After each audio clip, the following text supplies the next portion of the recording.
Mga twigs. Maluluto din yan. Sana may huli. Binalik pala nilang maliit. Ayan, kumulo na. Ayan.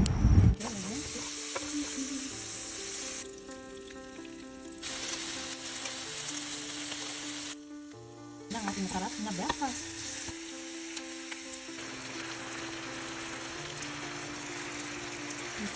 Tapos ito yung punpot. Ito yung ating squid. Dalamay.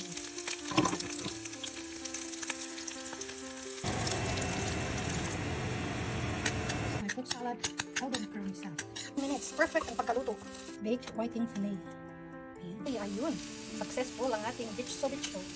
So ito siya. Bulburan mo lang siya ng brown sugar or white sugar after siya maluto. Ganyan lang siya kabilis. Kasi ang unang bitso na alam ko, kasi dati sa amin madami nagtitinda ng ganito, lalo na yung mga maraming tanim na kasawa. So most of the time, ang bitso sa amin sa Cebu ay gawa sa kasawa. So ito na nga yun. Bitso ni Mrs. G. Cebuano version. Cebu version. Hindi nalagyan tubig, ano? Hindi nalagyan tubig. Lagyan mo ng konti. Konti pa, lagyan mo parang pag kumulo. Tama na yun? Ayan ang nakahuli ng karabong. Okay na. Ayan na. Lagyan mo na.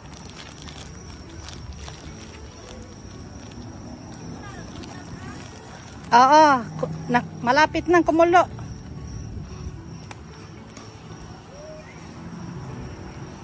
Dire, wala mo galuto-luto, dire? Wala. Ha? Atras balay ko magluto. Kaya mo pa ibabad pa. Oo, kaya ako pa mga ibabad.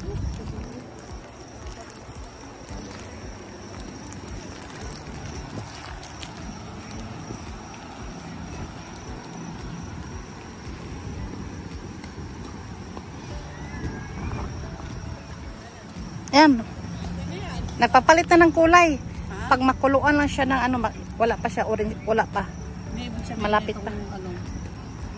Madami na siyang ano, panggatong.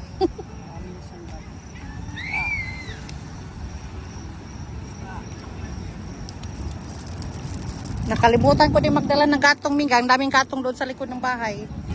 Nakalimutan ko din magdala ng gatong kasi yun ang pang-start ng fire, eh, di ba? Yung maliliit na mga twigs. Maluluto din yan. Sana may huli. Binalik pala nilang maliit. Ayan, kumulo na. Ayan. Pag nagpalitan ng kulay, luto na yan. Pag nagpalitan ng ano yung kulay, dapat hapot lang. Oo. Mga 6:30 kasi nagkabangga, may accident daw. Sa dinadaanan. Ngayon, ano na talaga ngayon? Kaya, Kasi pauwi na at Friday. oh yeah, everybody is going. Binigay ko sa kanyang kalahati. Gusto niya. Do you have any like water? Pangawin niya eh. Oh, that's just it.